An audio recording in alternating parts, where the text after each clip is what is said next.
Hello friend, welcome to TSA futurist. आज हम बात करने जा रहे हैं हुंडई वेन्यू और हुंडई क्रेटा, इन दोनों के बीच में कौन सी गाड़ी लेनी चाहिए। और इसके साथ ही जो एक मेन इशू, लास्ट वीडियो मैंने एक अपलोड की थी जो वेन्यू का रिव्यू किया था 55,000 किलोमीटर का, तो उसमें मुझसे पूछा गया था कि जो डीएफपी है, डीपीएफ का जो इशू आता है उसके रिगार्डिंग हमें कुछ फीडबैक चाहिए थी कि हमें उसके बारे में क्या हैंडल करना है या कैसे नहीं करना। तो 2 साल का जो मेरा एक्सपीरियंस रहा है इस गाड़ी के साथ, वेन्यू के साथ, वो मैं आपके साथ शेयर करने जा रहा हूँ। तो सबसे पहले अगर हम बात करें हुंडई वेन्यू और क्रेटा, दोनों का बेस एकदम सेम है, बट जो आपको मेन डिफरेंस मिलेगा एक चौड़ाई में मिलेगा और एक लंबाई में और एक हाइट में। तो अगर आपकी हाइट ज़्यादा नहीं है, मीडियम साइज़ के हो, 5-7 या जो भी है, तो आप वेन्यू भी ले सकते हो। अगर आपकी हाइट थोड़ी सी ज़्यादा है, 6 फुट के नज़दीक है, तो आपको वेन्यू सूट नहीं करेगी, बैठने में दिक्कत आएगी, आपका जो सर है वो छत से टच करेगा। तो इसलिए जब भी अगर लेनी है तो बेशक आप फिर क्रेटा पे ही जाएं, फिर आपको वेन्यू सूट नहीं करेगी क्योंकि बैठने में वो दिक्कत आपको ज़रूर आएगी। अदरवाइज़ हम बात करें तो दोनों में इंजन सेम ही है, जो वेन्यू में है वही क्रेटा के अंदर है। बट जो बॉडी की जो लुक है, फ्रंट का जो शेप, अगर दोनों गाड़ियां सामने खड़ी की जाए तो वो काफ़ी बड़ी, वाइडर, ब्रॉड लगती हैं। वेन्यूज़ के सामने काफ़ी छोटी लगती है, लंबाई में भी उससे छोटी है, चौड़ाई में भी छोटी है, और जो लुक वाइज है वो हर तरफ उन्होंने उसको कॉम्पैक्ट करके रखा हुआ है।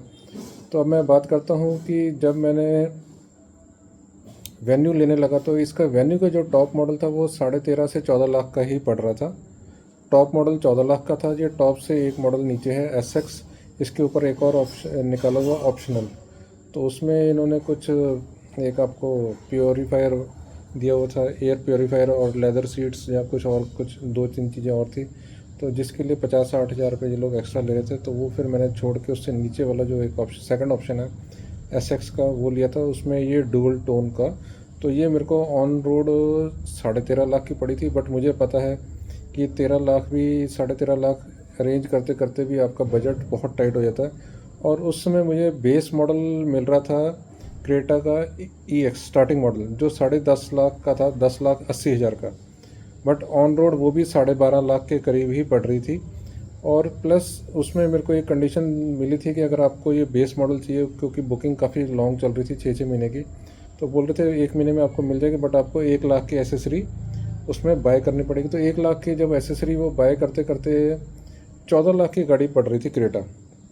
तो मेरा बजट 13,500 पे बड़ी मुश्किल से आके फिक्स हो गया, जो मेरे को, वो भी मेरे लिए काफ़ी टफ था। तो फिर मेरे को एक डिसाइड करना पड़ा, क्रेटा और वेन्यू, तो फिर मैं वेन्यू के साथ ही आ गया। अब दूसरी बात मैं जो आपके साथ अभी शेयर करूँगा, और दोनों ही डीजल इंजन में जो वेन्यू है उसकी माइलेज क्रेटा से ज़्यादा है, आपको हमेशा ही ज़्यादा मिलेगी, चाहे जो मर्जी हो। उसका बॉडी वेट है, लेंथ वाइज है, वेड्थ वाइज है, आपको जो क्रेटा में फीचर मिल रहे हैं, अगर माइलेज के ऊपर आप जाओगे तो वेन्यू से ज़्यादा माइलेज अभी इसमें और कोई भी एसयूवी गाड़ी आपको नहीं दे रही है। चाहे ब्रीज़ा, तो चलो वो पेट्रोल में ही आ रही है, और भी महिंद्रा की भी जो 300-200 जो भी निकाल रहे हैं वो सब 20 की माइलेज के ऊपर ही आके फिक्स हुई हैं डीजल वाली। ये 24 प्लस आपको माइलेज हाईवे पे आराम से दे देती है। सिटी में भी 18-20 की माइलेज आपको इसके ऊपर मिल जाती है, और मिनिमम बहुत नेक टू नेक अगर आप गाड़ी चलाते हो तो इसको 15 की माइलेज ही आपको फिर भी देती है गाड़ी। तो इसमें ऐसा कोई बात नहीं है। तो अब हम बात करते हैं डीपीएफ की। डीपीएफ की जो मेरा मॉडल था, अपग्रेड होके 2022 की बात कर रहा हूँ, जून के बाद वेन्यू ने एक नया ग्रिड के साथ ये मॉडल लॉन्च किया था। तो ये जुलाई अगस्त में इसकी डिलीवरी आनी शुरू हो गई थी। तो ये स्टार्टिंग मॉडल था जो BS6 में अपग्रेड हो गया था, उससे पहले तो दूसरे ही मॉडल चल रहे थे। तो ये BS6 1 वर्जन है जो मेरे पास है। अब जो मॉडल आ रहा है वो BS6 2.0 आ रहा है। तो उसके अंदर अब यूरिया का दो, अगर आप पीछे से टैंकी में तेल डलवाने जाओगे तो एक यूरिया का फिलिंग होती है और एक डीजल की फिलिंग होती है। तो इस उसमें कुछ एडवांस चीज़ें इन्होंने की हुई हैं। तो अभी जो मेरे पास है वो सिंपल, इसमें डीजल ही पड़ता है, इसमें यूरिया नहीं पड़ता है। और उसके 6 महीने के बाद ही जो मॉडल आया था 2023 में, उसमें से यूरिया इन्होंने स्टार्ट कर दिया था, अपग्रेड हो गए। तो अभी भी जो जितने भी डीजल की गाड़ियाँ आ रही हैं उनमें यूरिया, और वो एक टाइम आपको अलग से डालना ही पड़ता है। जब आप कितने लीटर चलाते हो वो मेरे को अभी उसका अंदाज़ा नहीं है। तो वो फीचर अब जो नई वाली गाड़ियों में आ चुका है।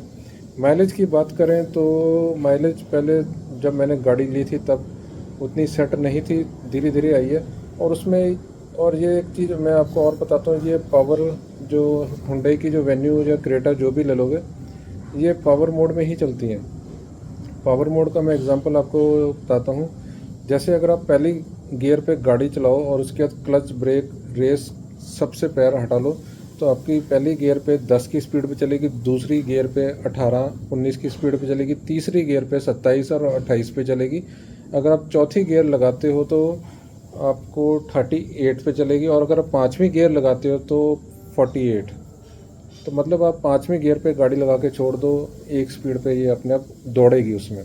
तो अगर आप कभी भी जाम में फंस जाते हो और थर्ड गियर लगाते हो और क्लच से पैर उठाओगे, तो अगर थर्ड गियर में आपने पैर उठाया तो ये 27-28 की स्पीड इसने अपने आप पकड़ लेनी है।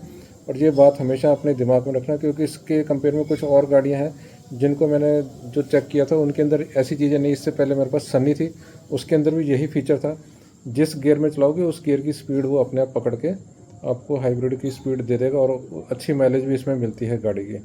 तो इस चीज़ का सिर्फ एक माइंड में ज़रूर ध्यान रखना कि अगर आप सेकंड गियर चला रहे हो और क्लच पूरा छोड़ोगे तो सेकंड गियर में ये सीधा 18 पे आ जाएगी, सेकंड गियर के ऊपर 18 से और 20 टच करेगी, फिर 18 आएगी। तो एकदम झटके से अगर आप क्लच उठाते हो तो इसने स्पीड पकड़नी ही पकड़नी है। और अब जैसे ही मैंने ये गाड़ी परचेज़ करने के मेरे ख्याल से 1 महीने के बाद ही मेरे को DPF का इशू आ गया। फिर मैंने इनको ढूंढना शुरू किया इंटरनेट पे, तो मेरे को एक वीडियो मिली, और इनको एजेंसी को भी मैंने फ़ोन किया तो उन्होंने मेरे को एक वीडियो सेंड कर दिया। तो उसमें कई चीज़ें ऑप्शन लिखी थी, आपको गाड़ी का बोनेट ओपन करना है, गाड़ी को RPM 2000 पे रखना है, हाई स्पीड पे चलाना है, AC फुल रखना है, और कई चीज़ें ये आपको 20 मिनट तक करनी है। तो मैंने वो सब किया। उसके बाद आपको इंजन के ऊपर पावर रीसेट का मेरे पास वो वीडियो थी, तो बट उसमें सारा स्टेप हो रहा था, बट जो एक्चुअल में दिया था वो स्टेप नहीं हो रहा था। 10-15 मिनट मैं चला रहा हूँ, बट जो ऑप्शन एंड में आपके स्क्रीन के ऊपर आना चाहिए कि अब ये इसका प्रोसेस स्टार्ट हो गया है, तो एक्चुअल में उनका मेन पर्पस है जो इस गाड़ी के अंदर है, जो जहाँ से ये फ्यूल बर्न होता है पीछे से डीजल का, उसके अंदर इन्होंने कुछ ऐसे वो लगा के रखा हुआ है कि मैकेनिज़्म, कि जब आपकी गाड़ी हीट अप होगी तो वो वहाँ पे बर्न होके ही बाहर सिर्फ पार्टिकल्स निकलते हैं, धुआं नहीं निकलता है। तो अभी मेरी गाड़ी में से ऐसा कोई दिक्कत नहीं है कि उसमें से पोल्यूशन निकलेगा। पोल्यूशन तो ऑलरेडी उन्होंने कंट्रोल किया, बट स्टिल वो अंदर से ही। बट ये है कि जब आप गाड़ी स्लो चलाते हो, गाड़ी आपकी गर्म नहीं होती है, तो जो पार्टिकल जम जाते हैं ज़्यादा, तो उसके ये बाद ये DPF का इशू आ जाता है। तो फिर उसके लिए आपको फिर कंपनी ही जाना पड़ता है। तो पहली बार तो मैं 1-2 दिन ट्राई किया, वो नहीं हटा। फिर तीसरे दिन मेरे को गाड़ी को कंपनी ही लेके जाना पड़ा। कंपनी लेके गया, वहाँ पे उन्होंने कम से कम, इसमें सबसे बड़ी जो परेशानी मेरे को शुरू में आई थी कि आधा घंटा ये लोग आपकी गाड़ी हाई स्पीड पे चलाएंगे, और प्लस AC फुल स्पीड पे चलाएंगे, बोनट आपका खुला रखेंगे, कई चीज़ें ये लोग करते हैं। तो आधा घंटा आपकी गाड़ी लगातार चलेगी। उसके बाद वो जब पूरा हीटअप होके जितना भी DPF के जो पार्टिकल्स हैं सारे बर्न हो जाएंगे, तो वो एक नॉर्मल में आके वो फिर मोड ख़त्म होता है। ये पहली बार मैंने कंपनी से कराया। सेकंड टाइम मेरे को फिर 1-आध महीने बाद, और इसका मैं रीज़न बताता हूँ कि ये गाड़ी अगर आप सिटी के अंदर चलाते हो और बहुत कम गियर पे चला रहे हो, कम स्पीड पे चला रहे हो, और इसका एक चीज़ आपने ध्यान रखना है, आपका RPM 1.2 से नीचे नहीं होना चाहिए, 1200 से। अगर आप पहली या दूसरी गियर पे चला रहे हो तो लो गियर पे आप हाई स्पीड चला लो, कोई दिक्कत नहीं आएगी। बट हाई गियर पे आप लो स्पीड चलाओगे तो आपको ये DPF का इशू ज़रूर आ जाएगा।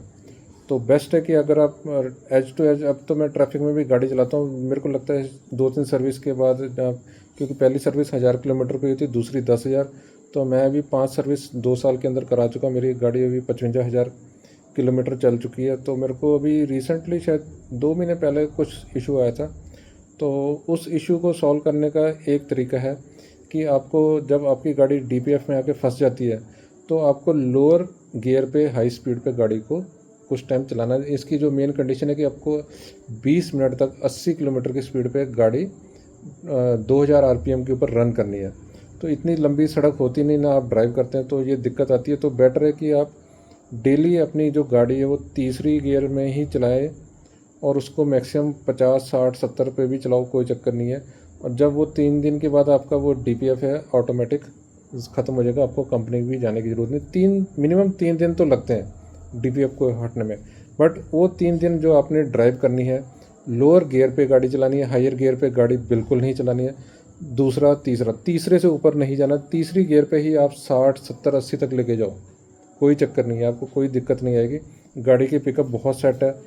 तीसरी गियर पे 80 पे भी बड़ी स्मूथ पानी की तरह चलेगी इंजन, बट वो एक बार हीटअप हो जाएगी तो कुछ टाइम के बाद वो लगातार अपने आप वो आपका DPF का इशू सॉल्व हो जाएगा। इससे ज़्यादा आपको और कुछ भी मेंटेन करने की जरूरत, ये तब आपको मिलेगा जब आपकी गाड़ी ट्रैफिक में फंसी है, आप रुके हो चल रहे हो, रुके हो चल रहे हो, आपको इंजन उतना जितना उसने गर्म होना वो हो ही नहीं रहा है, वहाँ पे खड़ा है, आइडल मोड में ही इंजन खड़ा है और आप चला रहे हो, सेकंड थर्ड गियर में डाल रहे हो, फिर से उस गियर में डाल रहे हो, तो वो जो अंदर से जो पार्टिकल्स हैं वो आके वहाँ पे इतने फंस जाते हैं कि वो DPF में आके गाड़ी आपकी ब्लॉक हो जाती है। इसके अलावा और कोई दिक्कत नहीं। अब तो मैं मोस्टली अब ट्रैफिक जाम में फंसता हूँ, आता हूँ, क्योंकि मेरे को जो ऑफिस का और जो घर का डिस्टेंस है वो 25 किलोमीटर का पड़ता है, तो मेरे को 15 किलोमीटर ऐसा डिस्टेंस मिलता है जिसमें मैं अपनी गाड़ी हाई स्पीड पे चला सकता हूँ, और 5 किलोमीटर है जो सिटी के एरिया में जाके मेरी गाड़ी जहाँ पे फंसती है वहाँ पे कभी कभी उसके कारण रेयर केस है 2-3 महीने में।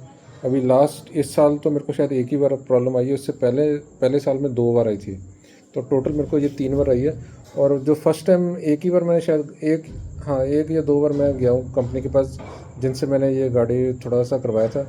उसके बाद मैंने उनसे पूछा, कहते कोई बात नहीं, ये धीरे धीरे आपका इंजन एक बार जब सेट हो जाएगा तो आपको इतनी दिक्कत नहीं आएगी। तो आज की डेट में मैं गाड़ी DPF के बगैर ही चला रहा हूँ, तो इसमें अभी कोई इशू नहीं आ रहा है।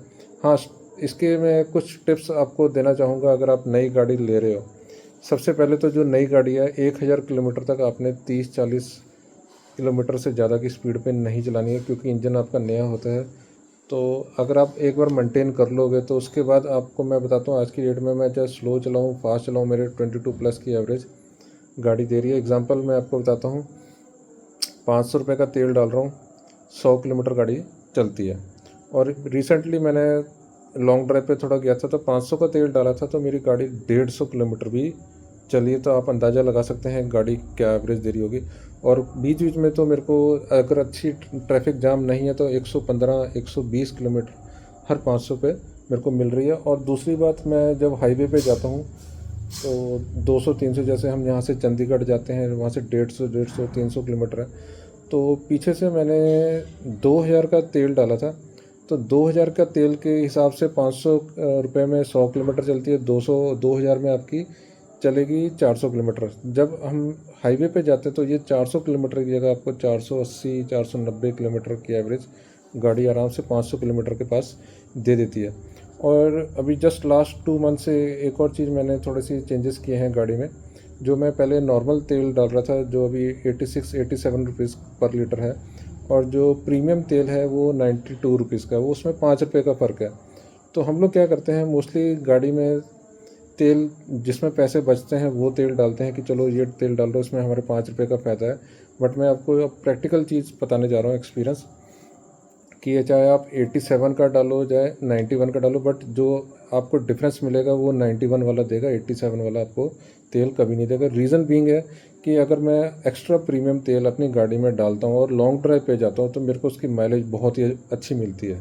आप गाड़ी चलाओ, स्टार्टिंग होती है 25, 26, 27, 28 तक एवरेज चली जाती है, और लॉन्ग ड्राइव में जाके ये आपको खूब माइलेज देती है। जो इसके लिए बेटर, जो आपको जो सस्ता तेल है उसमें ये आपको माइलेज कभी नहीं मिलेगी। तो अब मैं कोशिश करता हूँ मोस्टली प्रीमियम तेल डालने की, बट कई बार होता है कि वो आता ही बहुत कम है और कई बार ख़त्म हो जाता है, तो अल्टरनेटिव मेरे को वो डाला। अदरवाइज़ अब मेरी पहली चॉइस प्रीमियम तेल है। मैं आपको बताता हूँ, अगर मैं वही प्रीमियम का तेल 92 रुपीज़ का डलवा रहा हूँ 500 रुपये में, उसमें भी मैं 100 किलोमीटर की माइलेज ले रहा हूँ। जब मेरे को महंगे वाले में भी उतनी की एवरेज मिल सकती है तो मैं 87 में डाल के अपना इंजन क्यों ख़राब करूँ, जबकि वो बेटर है इंजन के लिए भी, सेहत के लिए, और सब कुछ है।